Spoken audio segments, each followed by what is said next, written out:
I broke up with you for the sake of your future, but I bore the stigma of being a gold digger for 7 whole years. And after you became successful, you brought your new girlfriend to humiliate me, even publicly mocking me for taking $500,000 from your mother back then. But you'll never know that I never took that money, only because your mother threatened me with a fruit knife to leave you. Now that the truth is out, you ask me with red eyes why I always lied to you. But you don't know that my heart shattered into a million pieces when I turned away at the airport that year. Now you've reappeared, disrupting my peaceful life, not only tracking my blind dates, but even buying a house in the complex across from mine, silently waiting. When I pulled open the drawer in your bedroom, I found it filled with train tickets and cake orders from every one of my birthdays. It turned out all those anonymous gifts were your never-forgotten love. When I broke up with Jason Smith, I was ruthless, almost taking half his life. Years later, he became successful and brought his beautiful girlfriend to a class reunion. I arrived late, and his girlfriend raised her glass to me. Thank you, sister, for disdaining him for being poor back then. Otherwise, the title of CEO's girlfriend wouldn't have fallen to me now. I chuckled. It's nothing. I'm late for the blind date. I'll toast first. As a result, the wine glass in Jason's hand suddenly fell to the ground, shattering into pieces. I pulled open the private room door. Everyone stopped talking, and their gazes all turned to me. The moment my eyes met Jason's, my heart trembled. 7 years had passed, and he had changed so much. The once thin and gaunt boy had grown tall, and his facial features were sharper and more defined. The tenderness and affection in his gaze towards me were gone, replaced only by resentment and hatred. Beside him sat a beautiful woman. Jason put his arm around her slender waist, then indifferently shifted his gaze away from me. The woman next to him stared at me, her eyes holding the implication of looking at a rival in love. I didn't even need to think. I was sure that before I arrived, my past with Jason had already been discussed in the private room. Everyone knew what was going on, and the atmosphere was a bit awkward. A classmate broke the silence. Isabel, the party's already halfway through. Why are you just getting here? I nodded slightly in apology. I scanned the room and found that all the seats were taken, except for one empty spot next to Jason. Everyone watched, as if expecting a show, to see if I would sit next to him. I walked confidently to Jason's side. Everyone's smiles were forced, and their expressions of anticipation intensified. They probably had already imagined a grand drama in their minds. Former lovers with lingering feelings, plus rivals meeting, eyes burning with jealousy. They were vying for a man, jealous and competitive. Jason's peripheral vision caught me. Then he lowered his eyes, his jaw tight. His girlfriend noticed Jason's abnormality, gave me a cold look, and gripped Jason's hand tightly, as if to assert her dominance. I didn't understand. What were they so nervous about? I simply picked up the empty chair next to Jason, turned and moved it to face him, and said, "Excuse me, classmate. Could you move over a bit?" After sitting down, I raised a glass. "Excuse me, everyone. My blind date took up some time, so I'm late." Then I heard the sound of a glass shattering on the floor from across the table. Jason paused for a moment. Then, as if nothing had happened, he called a waiter to replace the glass. My classmates teased and asked, "How are the conditions of your blind date? Are you thinking about getting married? What does he look like?" Someone who spoke without thinking asked, "Is he as handsome as Jason?" After they spoke, they realized they had said the wrong thing. The private room instantly fell silent. Everyone cautiously looked at me, then fearfully glanced at Jason and his girlfriend. Jason secretly looked at me, and I caught him in the act. His eyes flickered, and he turned his head away to hide it. His face clearly showed that he also wanted to know. I broke the silence and answered truthfully, "He's quite handsome. A doctor. As for marriage, I'll consider it after we get to know each other." Jason's knuckles, gripping the wineglass, turned white. His clear, cold voice was full of sarcasm. "How much does he earn a month? Don't you like rich people who are obsessed with money? Can a small doctor catch your eye?" His tone was as if he had eaten gunpowder, and I could tell he hadn't let go of the past and was still blaming me. We had agreed to take the entrance exam for Jing University together, but I failed and ended up choosing to attend a normal school near home. I was just about to go tell Jason about it when his mother got to me first. "Isabel, I know you didn't get in. Please, I beg you, don't tell Jason. He loves you dearly. With his personality, he'll definitely give up on Jing University and stay with you. I've worked so hard to raise Jason to be successful. I can't let him be stuck in this small town because of you. His mother took out a bank card and handed it to me. Here's 50,000. It's my compensation to you. Auntie is being frank. Today. You can't be my Smith family's daughter-in-law. I don't agree. Loving someone too much will only ruin him. His mother cried as she spoke, almost kneeling before me. I said, Auntie, please give me some time to think about it, okay? That very night, his mother sent me another message. When I opened it, I turned pale with fright. The message included a picture of a fruit knife. If you don't agree to break up with Jason, I'll kill myself right now. I was completely stunned, and with trembling hands I replied to her, I agree. I thought all I had to do was break up with Jason, but his mother asked me to play another act with her. That act was the day Jason went to report to Jing University and waited for me at the airport. Holding the bank card his mother gave me, I said to Jason, Your mum gave me 500,000 yuan. Let's break up. Jason smiled and affectionately stroked my head. Don't joke. Let's go check in first. We're running out of time. I pushed his hand away, my expression cold. I'm not joking. I won't go to Jing University with you. Your mother gave me 500,000 yuan, enough for me to save many years of struggle. I should also thank you. Thanks to knowing you, I earned so much money without any effort. Jason smiled and then cried. He finally started to believe it. Frantically and helplessly grabbing my hand, like a child who had done something wrong. Isabel, did I do something wrong? Tell me, and I'll change, okay? Just then, his mother walked over and pried Jason's hand away. She doesn't love you at all. She's just a greedy woman. Can't you see that? She's not. Jason roared at his mother. He turned his red-rimmed eyes to me, broken and helpless, tears streaming down his cheeks one by one. Isabel, don't leave me! He repeated this sentence over and over again. His wet, red eyes stared at me expectantly, seeing that I was unmoved. He suddenly knelt down. The airport crowd was bustling, and discussions kept ringing in my ears. He seemed desperate, moving on his knees to stand in front of me, clutching my clothes tightly. Isabel, I will definitely make a lot of money for you in the future. I beg you, don't break up with me. I had never seen him cry so tragically, like a beggar without dignity, constantly pleading for my pity. I knew that if I kept watching, I would definitely soften. I cruelly kicked him away, and, while he wasn't paying attention, slipped the bank card back into his mother's pocket. I only left him with one sentence. Compared to you, I love money more. I walked out of the airport with difficulty, and behind me, Jason's hoarse, crying voice repeatedly tore through the air. I will make a lot of money for you in the future. I beg you not to leave me. Isabel, what are you thinking about? A classmate next to me nudged me, pulling me back from my memories. Jason's girlfriend, Jessica, is toasting you. I looked up blankly. So her name was Jessica. She stood up and raised her glass to me. I should also thank you, sister, for disliking Jason's poverty back then and cruelly abandoning him.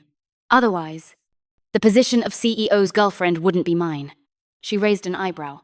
Oh, by the way, I heard that when you and Jason broke up, you took 500,000 as a breakup fee from his mother. Sister, what a good trick. Selling Jason like an object. Is the money all spent? If it's not enough, I'll ask Jason to give you some more, just to get rid of a beggar. The classmates in the private room stared at me in astonishment. They whispered, Oh my God! I didn't expect Isabel to be such a vain woman. No wonder Jason said she was a money grubber. How shameless! Everyone's faces showed undisguised contempt. Jason stood up, put his arm around Jessica's waist, and shot me a cold look. Darling, toasting a gold digger. She's not worthy. I didn't get angry. Instead, I smiled. I could understand his hatred, but publicly insulting me was too much. After 7 years of being called a gold digger, I felt I had done right by his mother. I lowered my gaze and opened my phone. I opened the chat messages where his mother had threatened me back then and calmly showed them to Jason. After reading the messages, Jason's brows furrowed sharply. The hand that was around Jessica's waist instantly dropped. His eyes were red and moist as he looked at me, his throat seemingly choked, unable to speak. He stood in front of everyone, staring straight at me with tears in his eyes. Regret, heartache, panic, and sorrow flashed through his eyes. Gradually, more and more tears fell. After a long while, he finally spoke, his voice trembling slightly, as if blaming, as if acting spoiled. But no matter how it sounded, it was full of grievances. Why do you always like to lie to me? You lied to me back then, saying we would both go to Jing University together, and you broke your promise. But Isabel, do you know that I only took the exam because Jing University was your dream university? His Adam's apple bobbed, and he chuckled self-deprecatingly. You simply don't know how to love someone, just like the scene you put on at the airport back then. You presumptuously treated others well, but did you ever consider that your so-called good intentions were actually hurtful and agonizing to others? Jason rolled up his suit sleeve, revealing a shocking, deep scar on his long, lean arm. He said that back then he truly didn't want to live anymore. That hideous scar was like Jason and me. Hurt and time had already carved a chasm between us. A deep, insurmountable chasm. Actually, I never thought about reconciling.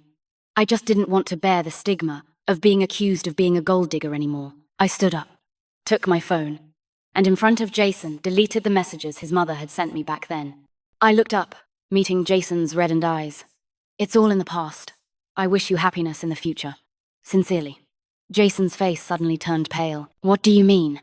It's all in the past. He spoke very slowly, enunciating each word clearly, as if afraid I wouldn't understand. Literal meaning. I replied indifferently. As I turned to grab my bag, I noticed that my classmates had cast a thick filter over me. A kind of great gaze, sacrificing for love, silently giving and fulfilling a lover. Some quick-fingered individuals had even already written a fanfiction, a slightly angsty story about Jason and me, in the class group chat. Title: Former First Loves Reunited. He's now a new elite in Jing City, with a girlfriend by his side. And she, due to a misunderstanding, bore years of infamy and lived a miserable life.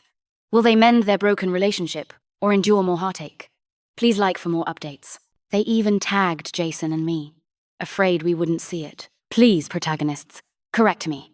I'll revise any inaccuracies. I sighed speechlessly. These people really love a good show. I picked up my bag and said to everyone, I have something else to do, so I'm leaving first. Let's get together next time. Before leaving, I glanced at Jessica, then turned to Jason and said, Your girlfriend is very beautiful. Jason stood frozen, his lips moving as if to explain something, but his eyes were filled with cold disappointment and grievance. He looked utterly miserable, as if I had abandoned him again. As luck would have it, just as I opened the private room door, I ran into my blind date for today, Tony, in the hallway. Isabel! Dr. Tony. The private room door was left ajar, and Tony looked inside, asking, Class reunion? I nodded. Tony's cheeks were slightly flushed. Why are they staring at me with such strange looks? I suddenly turned around. A group of people, their eyes gleaming like wolves, were staring intently at Tony, sizing him up. I just heard Isabel call him Dr. Tony. He must be Isabel's blind date, right? And don't even get me started. He really is handsome, refined, and good-looking. I awkwardly prepared to close the private room door, and was startled when my eyes met Jason's. His jaw was clenched tight, and his eyes were cold, staring directly at Tony as if he had some deep-seated grudge against Tony. It was terrifying. I shivered and abruptly closed the private room door. Turning around, I smiled apologetically at Tony. Sorry if I scared you. It's fine. Tony's lips curved into a slight, gentle smile. May I take you home? I paused. The matchmaker said he lived in the south of the city, while I lived in the north. I asked, Isn't that too much trouble? He chuckled and shook his head. No trouble at all. It's on my way. On his way? The matchmaker clearly said he lived in the south of the city. I didn't decline further. Then I'll trouble you. I waited downstairs at the restaurant for Tony to drive up. In a moment, 2 cars stopped in front of me. The windows slowly rolled down, and 2 voices said in unison, Isabel, get in. Tony and Jason both got out of their cars, opened the passenger doors, and simultaneously looked at me. I'll take you home. What on earth is Jason up to? He glared coldly at Tony, a hint of gritted teeth in his voice. You just met Isabel, and you want to take her home. Are you going to try to hold her hand tomorrow? Tony wasn't to be outdone. His expression slightly hardened as he calmly retorted, Isabel and I may have just met today, but we have a future, unlike some people who are already a thing of the past. Wouldn't you agree? Seeing them glare at each other. A clear confrontation. It seems they must have already met when they picked up their cars in the basement. I wonder what they talked about. I don't know what Jason's problem was, but I got into Tony's car without a second thought. In the rearview mirror, I saw Jason's eyes redden at the corners as he lowered his head. I hadn't even had a chance to thank Tony when a flurry of messages from my classmates' group chat started tagging me. I clicked it open and saw a desolate, sorrowful picture of Jason's back standing in front of a car. I've decided to use this picture of Jason's back as the cover for my fanfiction. The tragic ending vibe is just perfect. Isabel, Jason looks like he's about to shatter. Go give him a hug. Comfort him, I replied. Is he made of glass? So easily broken? If he's broken, let his girlfriend put him back together.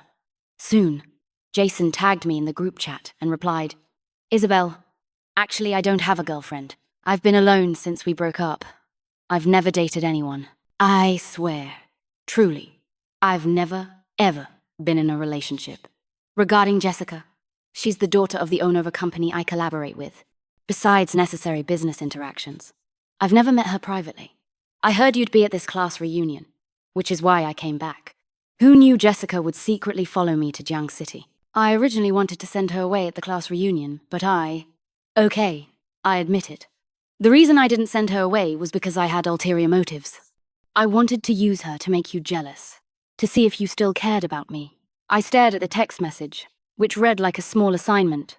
For a moment, he could have just messaged me directly. Why explain in the group chat? Sure enough, as expected, a bunch of gossipers became active again. Holy cow, Jason, who hasn't said a word in the group for years, speaks in essay-level prose. Is he still the aloof campus heartthrob I knew? You just don't get it, do you? He's aloof to us, not to Isabel. Looks like I need to revise my article. It's a complete broken mirror. Mended campus to wedding photos come true. What? Jason and Isabel are getting married? When are they having kids? I couldn't be bothered to read any further. If I did, I'd be having a second child immediately. What a load of nonsense. I looked up again, and without realizing it, I was already at my doorstep. I looked at Tony in surprise. That fast? Tony's eyes flickered, his words veiled. Actually, I drove very slowly. The things and people that make you feel time is fast are not me. I blinked in a daze. He curved his lips. I hope we'll have a chance to meet again. I nodded. As I got out of the car, Tony inexplicably said to me, Isabel, I actually hate blind dates. It's the first time, and I hope it's the last. I nodded again, half understanding. I don't know if I was imagining things, but I live in an old neighborhood, and as I entered the building and went up the stairs, I thought I faintly heard Jason and Tony arguing outside. Do you know what a white moonlight is? Isabel and I are each other's white moonlights. It's passionate. It's a tangled love-hate relationship. It's an unforgettable engraving that cannot be outlined. You and she have only met once. You can't affect us. Tony lowered his eyes and chuckled. If I can't affect you, then you can completely ignore me. But you are clearly very afraid of my existence. You stopped me in the garage saying you were her ex-boyfriend, and now you're following me to say some insignificant things. What? Is a white moonlight so great? Everyone has a past. Maybe I'll become her cinnabar mole. The sounds were intermittent, and I didn't hear clearly. Only a low growl, seemingly from Jason, was exceptionally clear. Damn it, you're asking for it! Then I thought I heard the sound of fists fighting. I was just about to lean out the stairwell window to look when my mum opened the door and yelled at me. Get in the house quickly. Come and tell us how your blind date went today. You didn't throw a tantrum. Act all unwilling and impatient, did you? I glanced at the next door. Mum, keep your voice down. Fearing my mum would yell again, I quickly went inside and closed the door. I collapsed onto the sofa, exhausted. Before I could even rest for a moment, my parents crowded around, asking, How was your chat with Dr. Tony? I sighed slightly. It's okay. We're getting to know each other. Seeing my half-dead state, my parents fumed. Isabel, that's enough. You've been moping ever since you broke up with that Jason kid. It's been years. You should let it go. My mum's anger intensified when Jason was mentioned. Look at him, getting into Qing University and suddenly too good for my daughter, ruining her like this. If I ever see him, I'll kill him. I covered my face, silent. It was all a misunderstanding. Back then, when my mum asked why Jason wasn't coming to see me anymore, I casually said he got into Qing University, thought he was too good for me, and dumped me. My mum was so furious, she wanted to rush to Beijing and chop him up. Luckily, Jason would never appear before my mum again. Otherwise, with her fiery temper, she'd skin him alive. Just as I snapped out of my thoughts, the doorbell rang. My dad's face turned ashen after he opened the door. He paused for a few seconds, then closed the door again with unexpected speed. My mum asked, "Who was it?" My dad's expression was slightly dazed. "An insurance salesman." As soon as my dad returned to the sofa, the doorbell rang again. My mom's fiery temper couldn't tolerate an insurance salesman for a second. She abruptly stood up and angrily went to open the door. I reminded her, "Mum, don't curse too much. It's not easy for them to work either." My mum was radiating a strong aura of menace. She opened the door and, like my dad, paused for a few seconds. I felt as if the menace around my mum had turned into killing intent. I saw my mum suddenly turn and rush into the kitchen. I gloomily watched her bizarre move, lazily advising, "Mum, we just don't buy insurance." "What are you doing in the kitchen?" My mum roared. "I'm getting a knife! Holy crap!" I sprang up, startled. My mum's going to kill someone! I'm so curious. What exactly did that insurance salesman do? To make my mum so angry? Even when my dad and Aunt Zhao from the neighborhood were rumored to be having an affair because they danced in the square, she wasn't this mad. I walked to the door curiously. I saw Jason standing at the door with an injured corner of his mouth. I was startled. How could it be him? No. How did his mouth get injured again? He was fine during dinner. "What's wrong with your parents?" Jason frowned slightly, a bit confused. They seemed a little strange when they saw me. My head was spinning, and I urged him anxiously. "You need to leave. Run as fast as you can." "I'm not leaving." Jason raised an eyebrow triumphantly. "Your parents really like me. I'm here to visit them." As he spoke, my mum rushed out of the kitchen with a knife. I quickly blocked Jason. "Mum, don't get excited." "Get out of the way." My mum's eyes were red, filled with anger. "Isabel, are you still protecting him?" Jason, foolishly, didn't understand the seriousness of the situation at all. My dad was already scared and hiding. Squatting on the balcony, Jason still grinned and poked his head out from behind me to greet my mum. "Auntie, long time no see. Did you miss me?" "I'll miss your ancestors for 18 generations." My mum was so angry that the veins on her forehead throbbed, and she pointed the knife threateningly at me. "You get out of my way." My mum was terrifying. I held Jason tightly. "No. Mum, calm down." "Isabel." Jason looked at me, his cheeks slightly red. Even the rims of his ears were red. "Uncle and Auntie are still here. Will it look bad if you hug me like this?" He mumbled shyly, his face red. "Actually, it's not bad at all. I want to hug you too." After saying that, he raised his arms and hugged me, then shyly explained to my mum, "Auntie, Belle and I haven't seen each other for a long time. Please understand." My mum got even angrier. Furious couldn't even describe it anymore. My mom unleashed a roar like a lioness from the east. "Get your paws off my daughter!" This shout was earth-shattering, world-shaking. Jason instinctively covered my ears. "Why is your mum so excited to see me? What's she doing with that knife? Is she cooking?" I wanted to cry, but no tears came. "Big brother, please, just leave." Just then, the next-door neighbor opened their door. "What are you yelling about?" "No manners at all." The neighbor saw Jason and me hugging, and leaned against their door, cracking sunflower seeds as if watching a show. "Oh, Isabel, are you dating someone? Didn't you just go on a blind date with Dr. Tony today?" "Who's this young man?" "He's so handsome." "What does he do?" I was going crazy. A series of speechless events followed one after another. Jason deliberately tightened his arm around my waist and greeted the neighbor with a smile. "Isabel and I are childhood sweethearts. We just got back together today. I don't really have a job.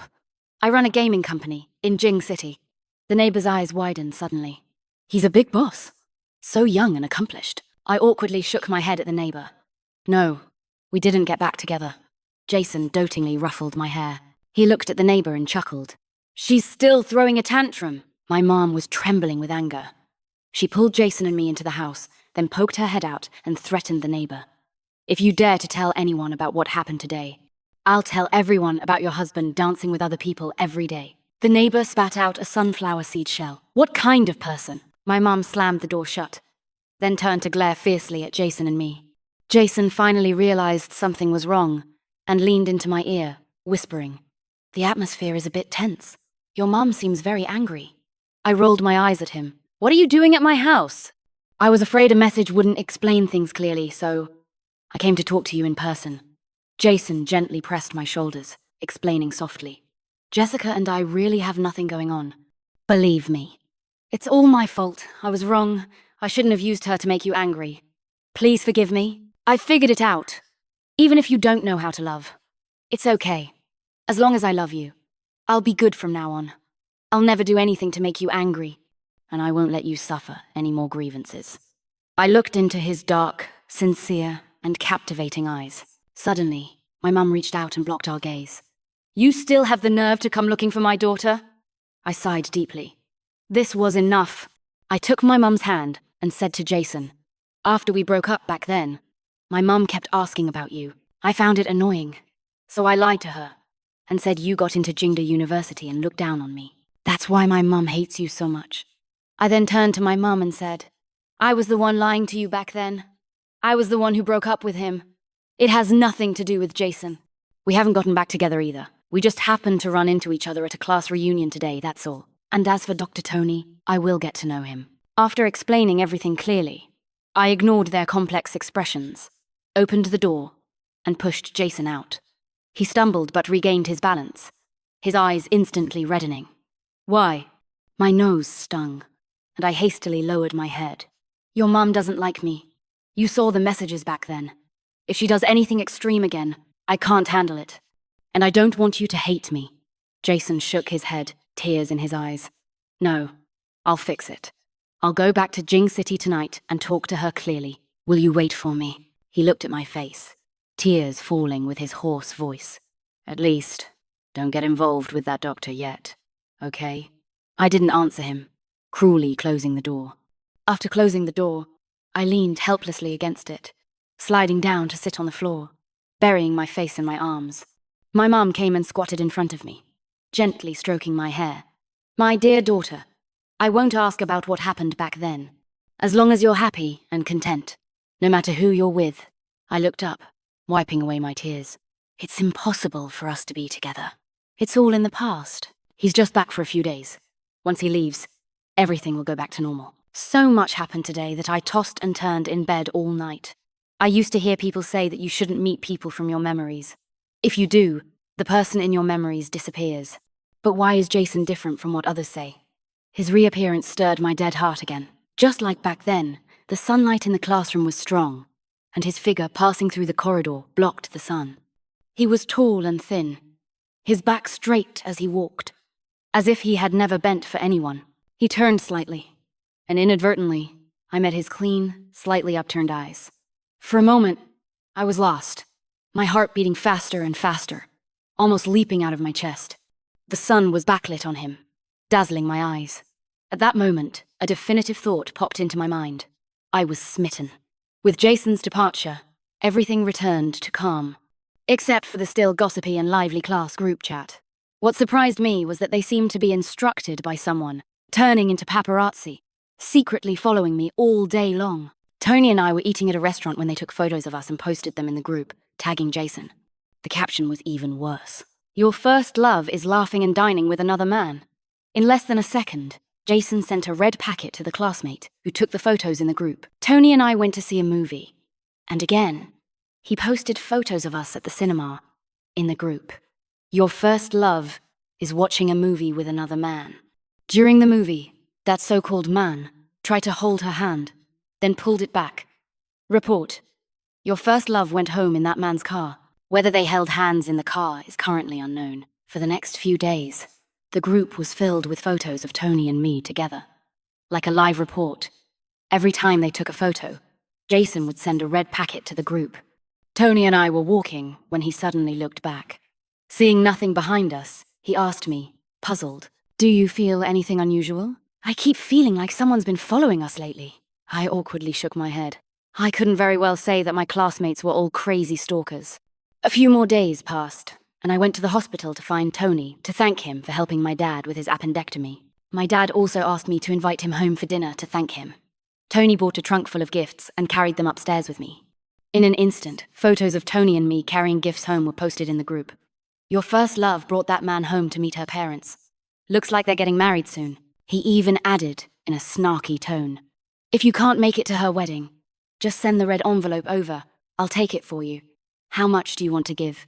This time, Jason didn't immediately send a red envelope in the group after seeing the photos. He didn't reply at all. I thought, he must have moved on, right? Tony finished chatting with my dad and came to sit next to me. He stared at my phone, a hint of appraisal mixed with a smile in his eyes. You seem to be staring at the class group all day. Am I? I blurted out. Maybe I just find their chats amusing. Tony's smile faded as if he could see right through me. Isabel, I think there's a poem that perfectly describes your current state. A poem? I was stunned. What poem? After all these years, good times and beautiful scenery are but in vain, even if there are 1,000 kinds of charm. To whom shall I speak? I instantly understood. Tony was implying that I hadn't moved on since Jason and I broke up. Even if a better person appeared now, I wouldn't see them. All the love in my heart couldn't be spoken. Seeing my expression darken, Tony explained. Your state is too obvious. Also, it's not that I want to look at your phone, but you're always staring at it. Sometimes, even if I don't want to look, I still see some content. And I seem to know everything that's happened. He raised an eyebrow. Yes, I can confirm that someone has indeed been following us during this time. He then said, out of the blue, there's a poem that also suits Jason very well. When sober, I sit beneath the flowers. When drunk, I sleep beneath them. Although he and I are rivals in love, I have to admit, that kid is very devoted. I didn't understand what he meant by those words. Tony saw my confusion, and a faint smile spread across his lips. What I mean is, follow your heart when making choices. When you faithfully follow your heart, you'll find that all the rules and restrictions that once bound you will become very simple. I lowered my eyes. It's not that simple. But thank you, Doctor. Tony, you'll definitely meet a wonderful person in the future. Tony joked. Are you giving me the nice guy card already? As we chatted, night fell quickly, and the streetlights outside the window lit up. My mum had prepared a table full of dishes and invited Tony to sit down. My mum poured Tony a drink. Dr. Tony, thank you for everything during this time. You've worked hard. As we raised our glasses, there was a knock at the door. I paused, put down my cup, and said, you all eat. I'll get the door. Opening the door, Jason stood there, dusty and disheveled, wearing a black trench coat with a messy white shirt underneath. He glanced at the dining table in the living room and pulled me out. I let him lead me by the hand to outside the complex. He took off his trench coat and draped it over me. Are you cold? I shook my head. He quickly pulled out his phone and played a recorded video for me. In it, his mother said, hello, Isabel. Auntie feels very guilty towards you. In fact, Auntie doesn't dislike you at all. On the contrary, I like you very much. As a mother back then, I was forced to make you break up for my child's studies and future, and it was something I had no choice but to do. You also know that Jason is a love-struck fool. He only has eyes for you and doesn't consider anything else. I think when you have children later and understand the difficulties of motherhood, you'll forgive Auntie. Also, Jason has never forgotten you all these years. He even bought an apartment in the complex across from your home. You are both adults now who can be responsible for your own actions. Auntie doesn't object to you two and hopes that you, as lovers, will eventually be together and live happily.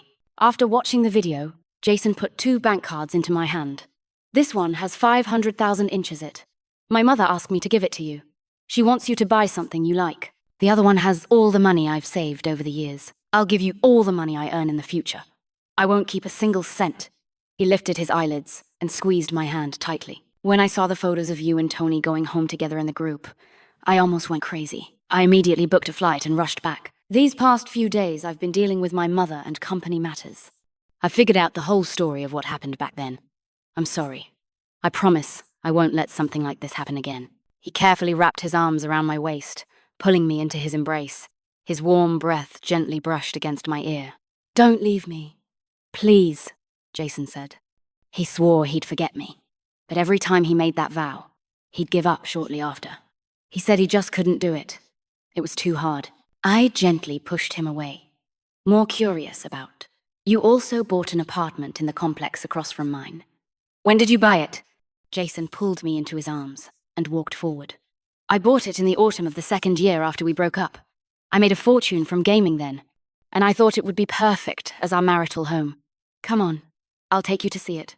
As he walked, he looked down and asked me, "Do you want me?" I feigned indifference. "We'll see."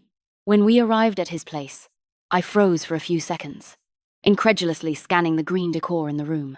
Tears suddenly fell. Back then, when we passed a new house after school, I glanced at the decor inside and casually said that I wanted my future marital home to be entirely decorated in green. Jason stood beside me and asked, "Why green?" I said, "I love summer. The way the sunlight filters through the green leaves. It's beautiful. I want to capture summer, to live in summer." A casual joke from years ago, and he remembered it. I was afraid he'd see me cry, so I turned my head to wipe away my tears and grumbled. "It's so ugly," Jason murmured. "It's clearly beautiful. You just forgot." I sniffed and walked into the bedroom, subconsciously bending down to pull open the nightstand drawer. Jason suddenly blocked my way. His eyes darted around, and his voice was tense as he stammered. "There's nothing to see here. There must be something fishy. Could it be a photo with some woman hidden inside?" I knew it. "He's so handsome. How could he have been single for 7 years?" I straightened up abruptly, grabbed his ear, and yelled, "Get out of my way, you!" He leaned his head on my shoulder, whining. "There's really nothing. Please don't look, okay?" I suppressed my anger and counted. 1, 2. "Jason, let me remind you, if I count to 4, we're over. 3. Before 4 could even leave my lips, Jason quickly moved aside. He stood helplessly to the side. His shoulders slumped. I pulled open the drawer, and inside was a stack of train tickets. Looking at the dates, I realized they were all for August 10th, my birthday, every year. Next to the tickets were order forms for cakes, also from my favorite cake shop across from my high school. It turned out that every time my classmates said they specifically went to the shop across from school to buy me a birthday cake, it was Jason who bought it. I couldn't control myself anymore, and tears streamed down my cheeks. Jason gently wiped away the tears from the corner of my eye with his calloused fingertips. "Don't cry, okay?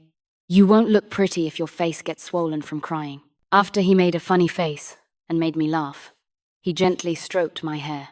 "Last time, I'll never make you cry again." A year later, I wore a wedding dress, and Jason wore a suit. From school uniforms to wedding dresses, he's still the one who made my heart flutter in my memories. It's wonderful. The moment Jason put the ring on my finger, the lights illuminated his back, just like that boy from back then, standing in the school hallway, turning around against the light to call me classmate.